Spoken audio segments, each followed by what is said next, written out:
the Red River Valley in Pembina County, Dakota Territory, in the autumn of 1878, was the flattest agricultural landscape in North America. The lakebed of the ancient glacial Lake Agassiz, level 2 within a few inches across miles, with the Red River of the North draining northward toward Manitoba in a channel so gently graded that the river could not carry away the spring floodwater fast enough to prevent the annual inundation that made the valley's black clay soil the most fertile in the territory.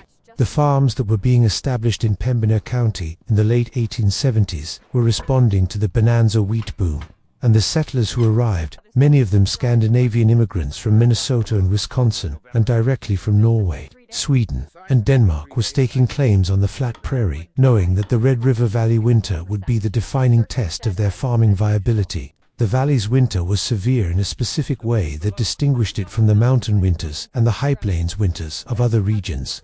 The absolute flatness of the terrain provided no windbreak, no terrain shelter, no creek bank to dug into, and no ridge timber. The northwest wind that came down the valley from Manitoba moved across 100 miles of flat open terrain without interruption before it reached the Pembina County farmsteads, and it arrived at full force. A blizzard in the Red River Valley was not a wind impeded by terrain.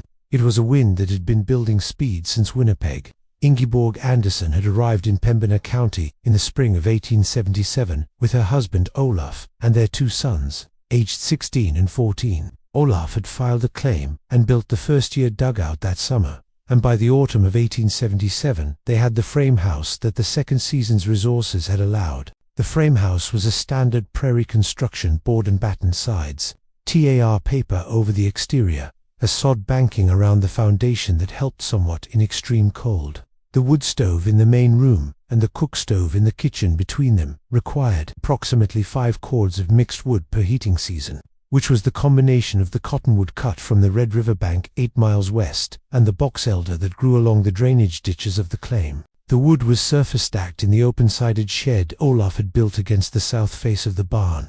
Olaf had gone to the Winnipeg market in late September of 1878 with a load of wheat, a trip that should have taken 12 days, and that had been delayed by flooding of the river road that turned the 12-day trip into a 22-day absence. He was not back when the signs of the first serious storm appeared on October 3rd. Ingeborg was alone with the 2 boys, Nils, now 17, and Anders, 15. She had been watching the woodpile with increasing concern since Olaf left. The summer had been dry, the box elder cutting had been less than usual, and the total wood supply going into the autumn was approximately 4.5 cords, adequate if the winter was normal and the consumption was efficient, but inadequate if either variable went against her. The surface-stacked wood in the open shed was accessible, but 3 things worried her. The Red River Valley's wet autumn rains had been working on the lower courses of the stack since September. The flat terrains, wind meant the open shed sides were insufficient shelter in a blizzard, and the woodpile was visible and accessible from the farm road. The weather signs on October 3rd were serious. The barometric pressure had dropped 0.2 of an inch since morning. The sky to the northwest had the high cirrus quality she recognized from the previous winter's worst events, and the temperature had dropped from 44 degrees to 28 degrees between noon and 4 in the afternoon. She estimated the storm was 3 days away, arriving October 6th at the earliest. She thought through the wood supply problem on the evening of October 3rd, after the boys were in bed. The open shed provided rain protection for the top courses, but not for the sides, and the Red River Valley blizzard wind drove precipitation at horizontal angles that the shed's open sides could not address. The lower 2 cords of the stack were already at 32–35% moisture from the autumn rains. In a major blizzard, the driven snow would penetrate the open shed and bond the upper courses together, adding to the moisture problem. She needed the wood somewhere the blizzard could not reach. The flat Red River Valley terrain had eliminated most of the approaches that had worked for other settlers in other regions. No hillside for a chamber with ventilation channels, no creek bank for a horizontal dugout, no cave in the basalt or limestone, no barn cellar from the animal heat. What the flat clay terrain offered was the same thing it offered to every Pembina County settler as a first resort: the ground itself, a below-ground chamber for the wood, roofed at grade level with boards and sod, accessible through a hatch in the roof. 3 days was enough time to dig it if she and the boys worked hard. She told the boys on the morning of October 4th, "We are going to dig an underground woodshed before the storm arrives." They began at 7 in the morning with the mattocks and the spades. The Red River Valley clay was dense and sticky but not yet frozen. The October freeze had not penetrated beyond the top 2 or 3 inches, and the deeper clay below was workable with the She had planned the dimensions the previous night: 12 feet long by 8 feet wide by 4 feet deep, which would hold approximately 1.5 cords of split wood in stacked rows with adequate working clearance for loading and retrieving. The footprint was in the open ground between the barn's south face and the farm road, close enough to both the barn and the house for convenient access, far enough from the road that the roof hatch would not be visible without deliberate examination. The excavation took 2 full days, October 4th and October 5th. Nils worked the mattock, Ingeborg and Anders removed the clay with the spades and dumped it to the east of the excavation to be used later for the sod covering. By the evening of October 5th, the hole was at 4 feet of depth across the full 12 BAT footprint. The bottom of the hole was level, tamped flat with the back of the spades. The roof, she had laid the framing plan during the October 4th workday, when the dimensions of the hole became clear. The lumber from Olaf's second summer frame house construction had left a surplus of 2-inch pine boards in the barn, enough to span the 8-foot short dimension of the hole, at 12-inch spacing between boards, with the boards resting on the clay ledge at each long wall. 16 boards, each 8 feet long, formed the continuous plank ceiling at the top of the hole. She and the boys laid them on October 5th afternoon, tight edge to edge, no gaps. Above the boards she spread the excavated clay 6 inches deep, tamped it level with the ground surface. The sod squares cut from the adjacent south pasture went above the clay in 2 courses, 8 inches of sod on the plank ceiling, R8 to R10 of additional insulation. The hatch, she cut a 16-inch opening in the plank ceiling on October 5th, approximately 3 feet from the east long wall and 2 feet from the south short wall, the position nearest the house path. The hatch cover was 2 boards cut from the removed hatch section, tinged with the strap hinges from the old cattle gate, fitted with a wooden latch bar accessible from the inside. When the hatch was closed and the sod above it was replaced, the hatch was invisible from the surface. A person walking across the ground above the underground shed would feel the sod roof deflect slightly underfoot.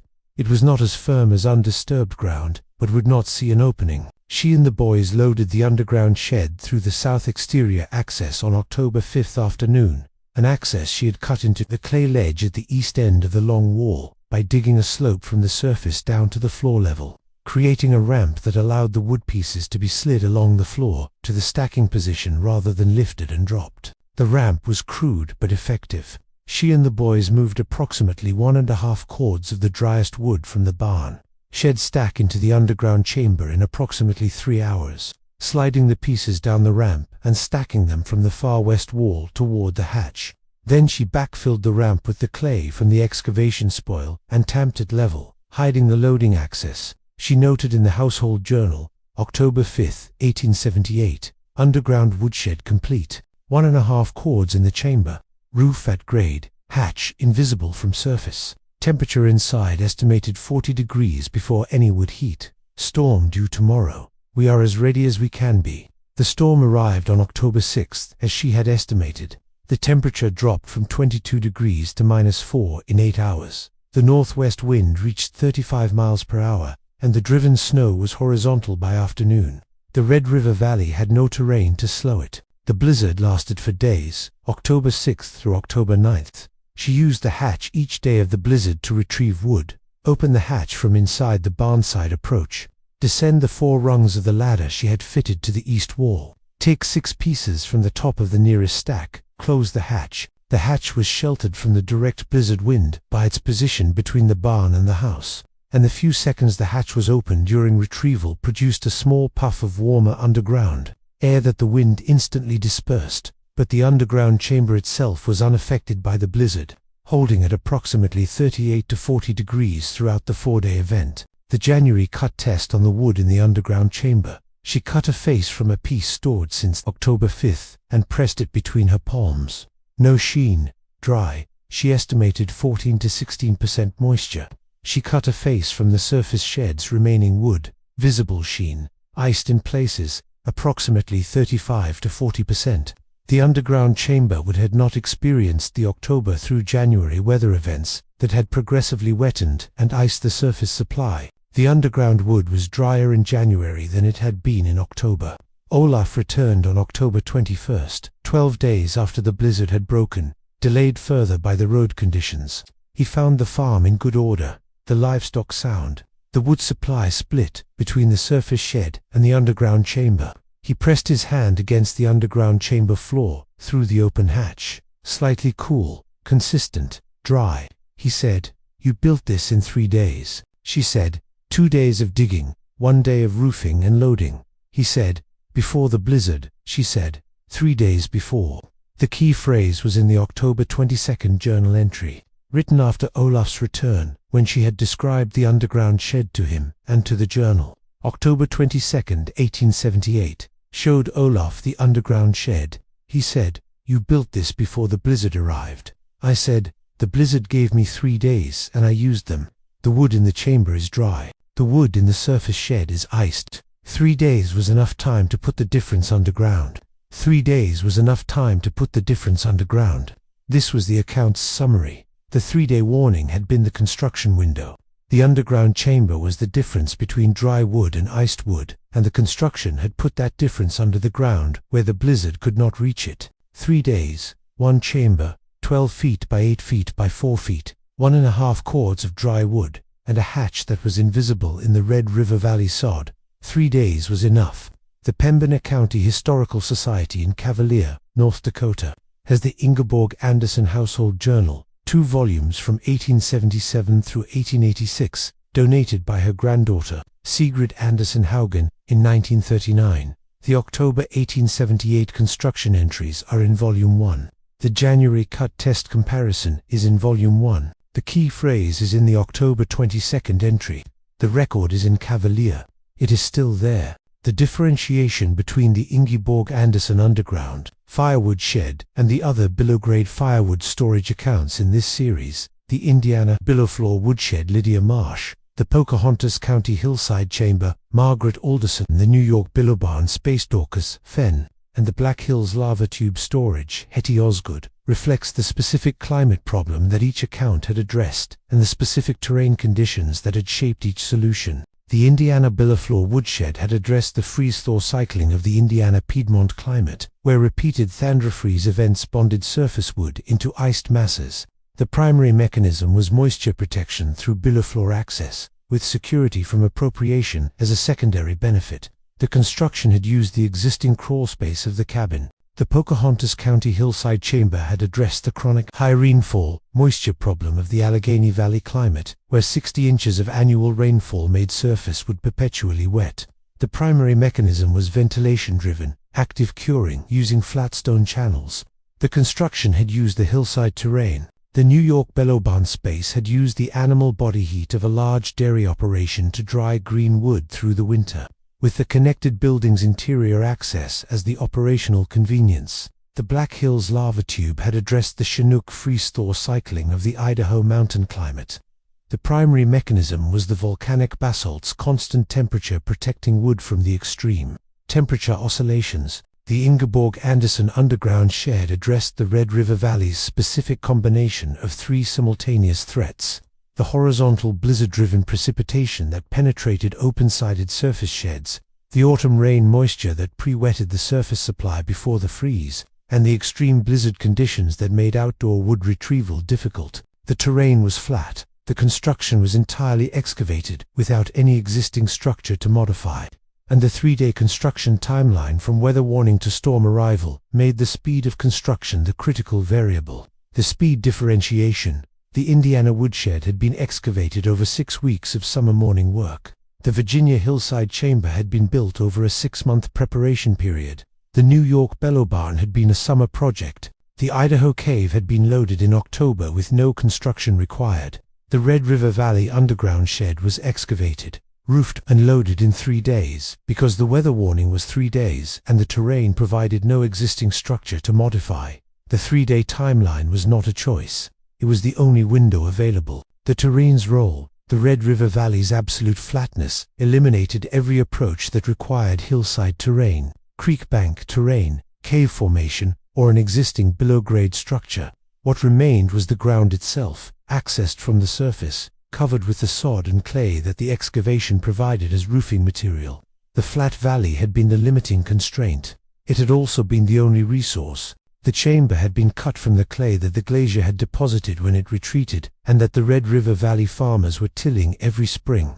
The same clay that made the valley's wheat fields productive was the material of the underground shed's walls, floor, and roof. The thermal performance of the Red River Valley underground chamber at 4 feet of depth, and the specific conditions that produced the January 14 to 16% moisture content in the stored, would require examination because the Red River Valley's mean annual temperature was lower than the other cave and underground accounts in this series, producing a correspondingly lower basement temperature. The Red River Valley in Pembina County, Dakota Territory, in 1878, had a mean annual temperature of approximately 36 to 38 degrees Fahrenheit, substantially colder than the Black Hills 44 degrees, the Ozark Limestone Caves 54 to 56 degrees, or the Shenandoah Valley Caves 52 to 54 degrees. The ground temperature at 4 feet depth in Pembina County in October was approximately 38 to 40 degrees above freezing, but only slightly,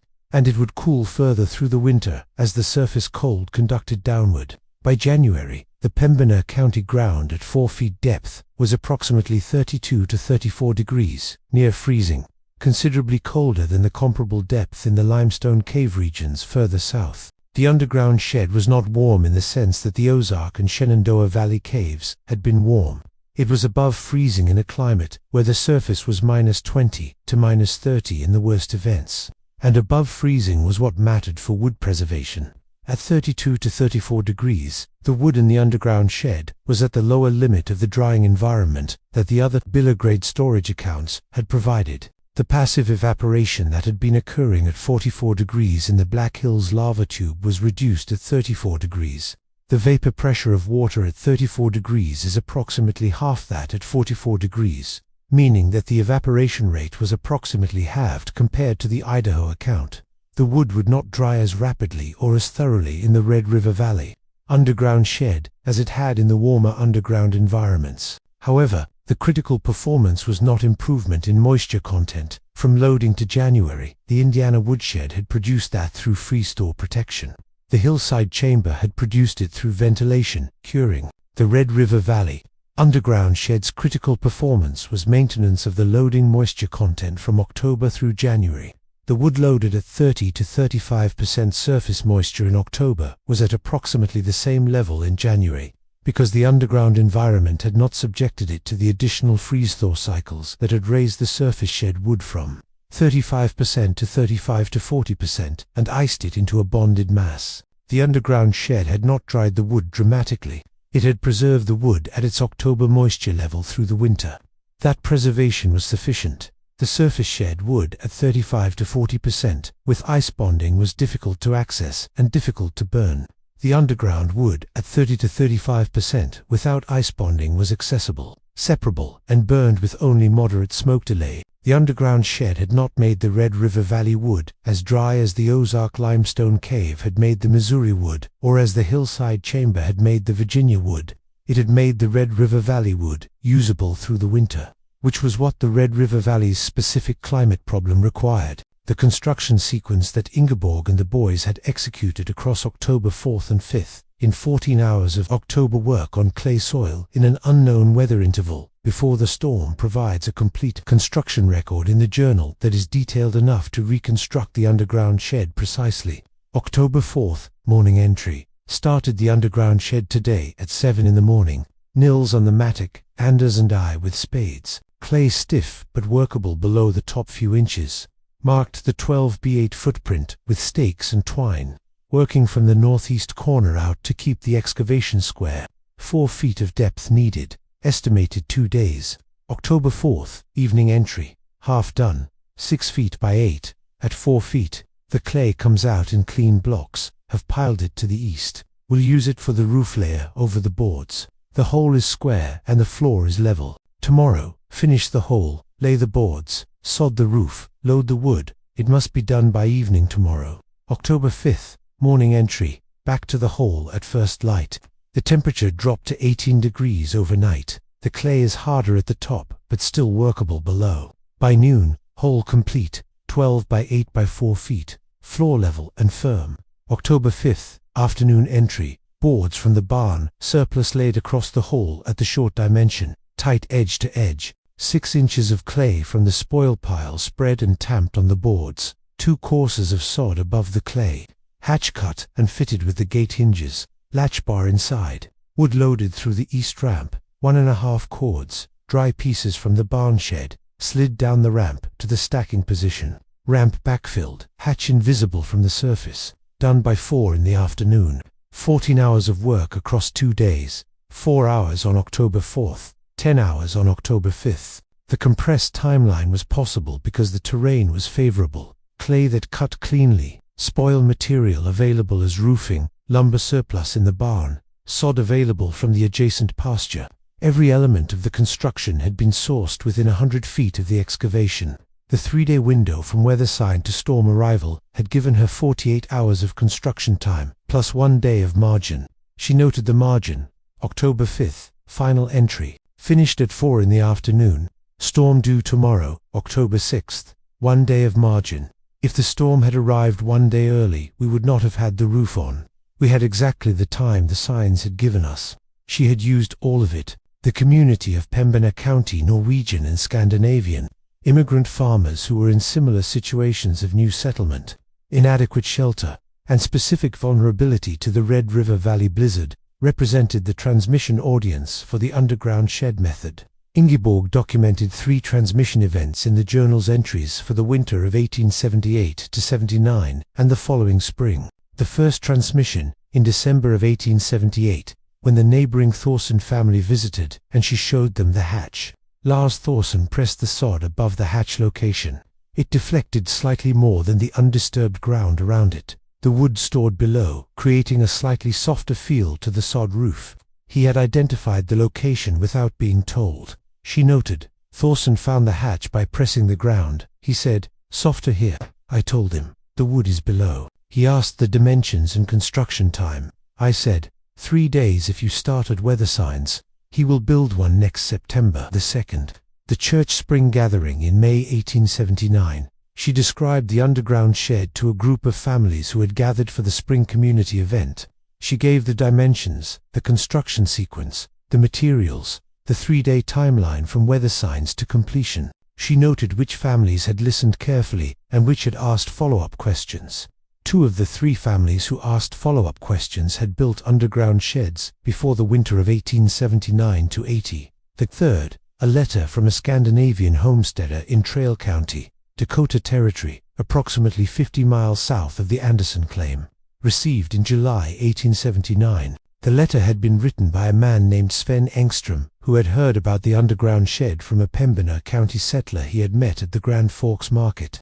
He asked for the dimensions and construction specifications. She wrote back with the complete specifications and added, 3 days from weather sign to completion. Do not wait for the storm to arrive. The signs give you the window. Use it. The Pembina County Historical Society in Cavalier, North Dakota. 2 volumes, 1877 through 1886. Donated in 1939 by Sigrid Andersen Haugen. The October 1878 construction entries. The January cut test comparison. The 3 transmission entries. The key phrase, 3 days was enough time to put the difference underground. The record is in Cavalier. It is still there. The Red River Valley's specific topographic and climate conditions, which had shaped every aspect of Ingeborg's underground shed design, are worth establishing in sufficient detail to explain why the solution that worked perfectly in the flat clay valley would have been unnecessary in most other regions and impossible in some. The flatness,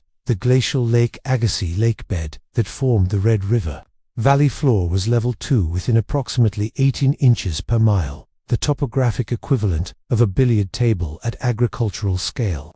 This extreme flatness produced specific consequences for winter management. It eliminated all terrain-based shelter, no creek banks to dig into for horizontal dugouts, no hillsides for the sloped chambers with ventilation channels, no ridges for cave formations. What the terrain had instead was the deep clay soil, which was the actual Lake Agassiz lakebed, sediment deposited in the shallow glacial lake, and then exposed as the lake drained. This clay was predictable, uniform, and structurally stable, ideal for underground construction once you committed to going straight down from the surface. The Red River Valley's orientation ran north-south, and the valley's flat open corridor extended from Winnipeg in Manitoba to the Missouri River country of central Dakota Territory, approximately 400 miles of unobstructed flat prairie, through which the northwest winter wind moved without terrain impedance. The same orientation that made the valley excellent for grain farming made it the most wind-exposed agricultural landscape in North America.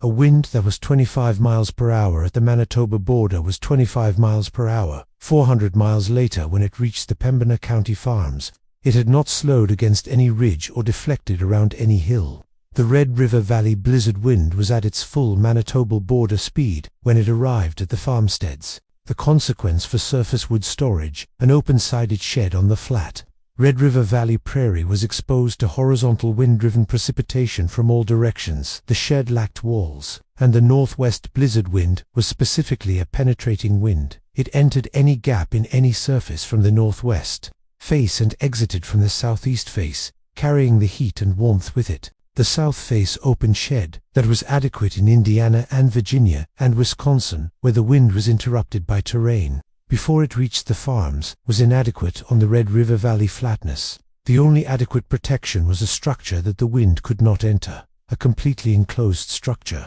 a structure with no openings to the northwest, or an underground structure. An underground structure was both the simplest and the most available option for a settler on the Red River Valley plain. It required no lumber for walls, used the excavated material as roofing, and was construction accessible because the clay soil would not collapse during the construction at 4 feet of depth. The clay was cohesive enough to maintain vertical walls without shoring while the plank ceiling was being installed. The underground chamber's walls were the same stable Lake Agassiz clay that the valley's farmers were already using as the construction material for their first-year dugouts. The material was understood.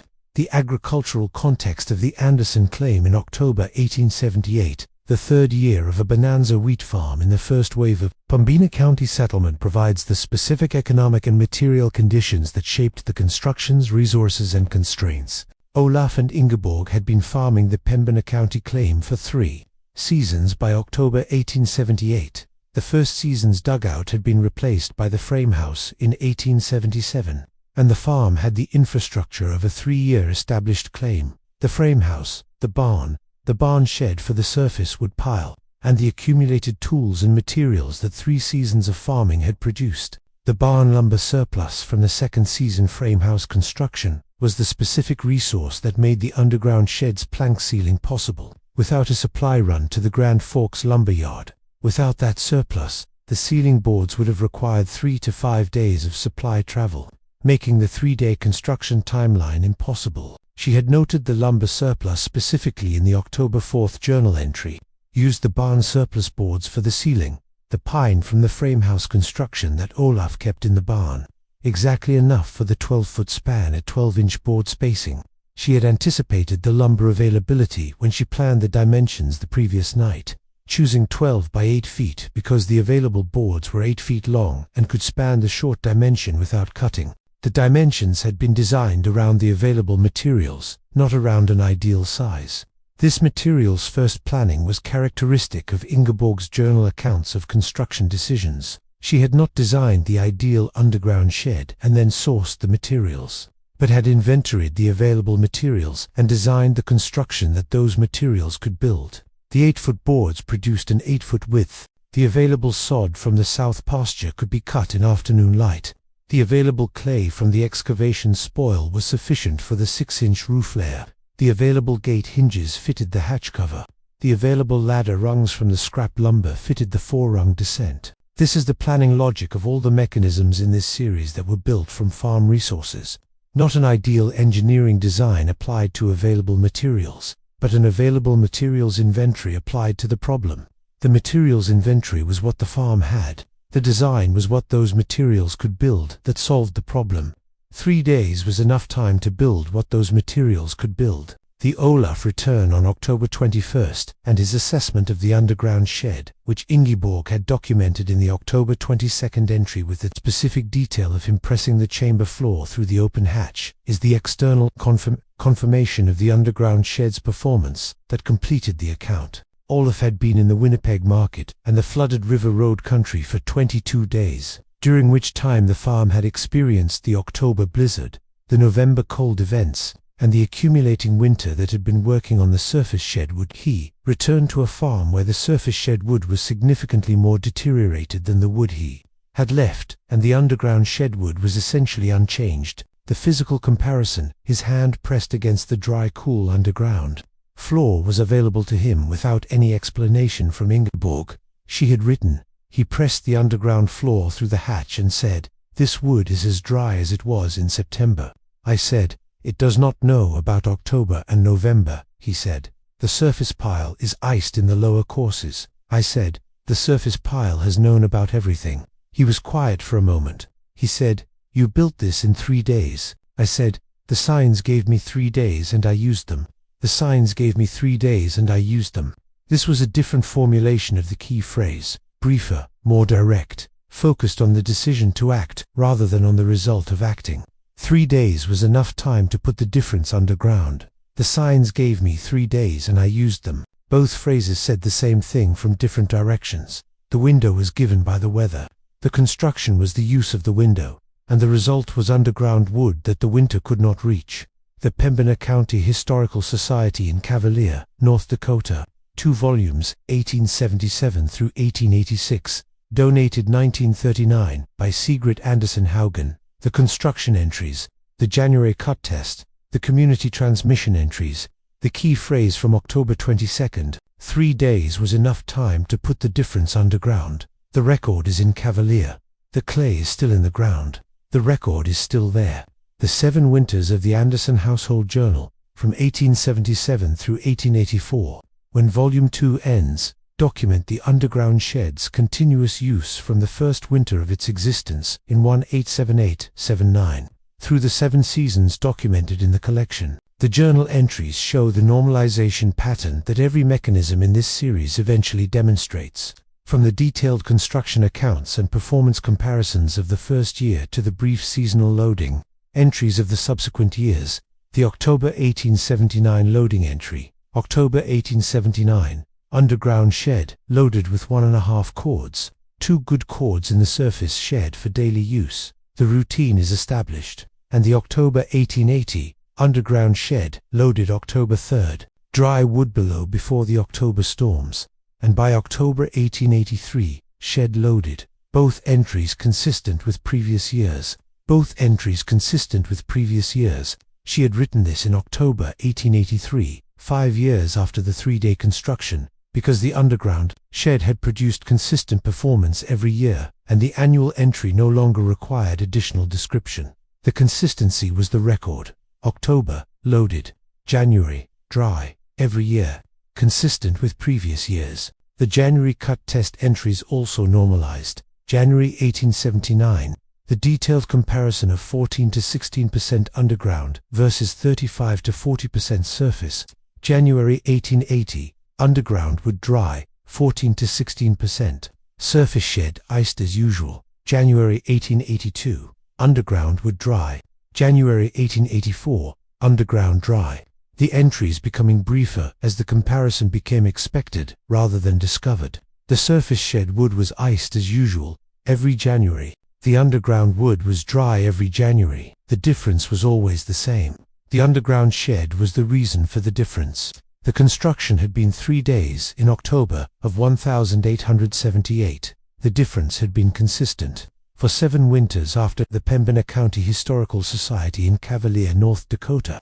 The clay is in the ground where Ingeborg and Nils and Anders cut it on October 4th and 5th, 1878. The pine boards are in the ground 12 feet by 8 feet below the surface of what was the Anderson claim south of the barn. The record of how they got there is in Cavalier.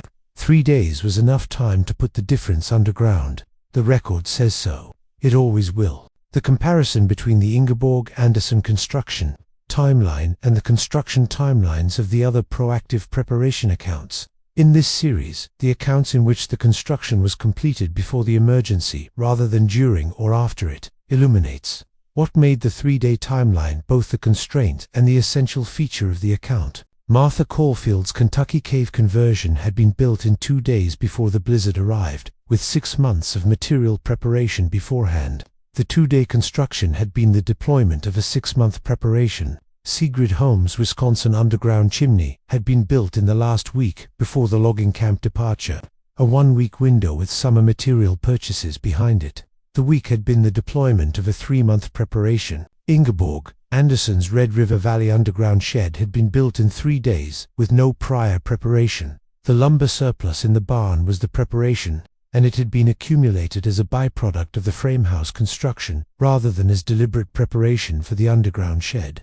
When the weather signs appeared on October 3rd, she had no materials staged and no trench started. Everything, the decision, the planning, the excavation, the roofing, the loading, had been done in 3 days from the weather signs to the storm's arrival. This compressed timeline, planning and construction together, from zero to complete in 72 hours, was specific to the Red River Valley context. The flat terrain that had eliminated the approaches requiring months of preparation had also made the 3-day underground excavation achievable. The Red River Valley clay was the fastest underground construction material in the series. It cut cleanly, held its walls without shoring, required no quarrying or hauling, and its excavated spoil was directly usable as roofing material. The hillside chamber in Virginia had required imported boards. The cave conversions had required tool modifications and specialized installations. The Indiana woodshed had required 6 weeks of excavation through a foundation. The Red River Valley clay required 3 days of mattock work and a plank supply that was already in the barn. The terrain had eliminated the preparations that other climates required, and in doing so had made the 3-day timeline achievable. The limitation and the solution were the same thing. The flat terrain that made the surface shed vulnerable was also the terrain that made the underground shed buildable in 3 days. 3 days was enough time to put the difference underground, because the flat clay valley was the kind of terrain in which 3 days was enough. The Household Journal's account of the children's role in the construction, Nils with the mattock, Anders and Ingeborg with the spades, reflects the specific labor arrangement that the 3-day timeline required and the 17-year-old and 15-year-old boys' capacity for the hard physical work of clay excavation. Ingeborg had noted each day's labor in the journal. October 4th, Nils on the mattock from 7 until noon. Anders and I on the spades, removing material to the east pile. By noon the hole was 3 feet deep in the north half. Nils took the afternoon shift on the mattock in the south half, while Anders and I continued removing. By evening, 6 feet by 8 feet by 4 feet. October 5th, all 3 back at the hole at first light. The temperature had dropped to 18 overnight. The top 2 inches of clay were frost-hardened. Nils broke through with the mattock in about 40 minutes, and then the deeper unfrozen clay was workable again. By noon the hole was complete. She had noted Nils's specific contribution in the evening entry of October 5th. Nils worked harder than I have seen him work in the 3 years here. The mattock work on clay is hard work for a grown man. He did it for 2 full days without complaint. He is 17. She had not expected that assessment to appear in the journal. It was not her standard construction account style, but she had written it and left it. Nils was 17 and had done the hardest physical labor of the construction without complaint. The journal recorded it. Anders had handled the spade work, removing the clay from the hole and carrying it to the east spoil pile, then cutting the sod squares on October 5th afternoon, then helping with the board laying and the sod covering. His contributions were less dramatic than the mattock work, but numerically larger, more tons of material moved. She had not noted his contributions separately in the entries. They were included in the collective account of the work. He had been there. He had done the work. The 3 of them together had built the underground shed in 3 days. The Pembina County Historical Society in Cavalier, North Dakota. The October 1878 entries with Nils and Anders named in the work accounts. The journal noting Nils at 17, working harder than she had seen him work in 3 years. The record is in Cavalier. 3 days was enough time to put the difference underground. The 3 of them did it. The record is still there.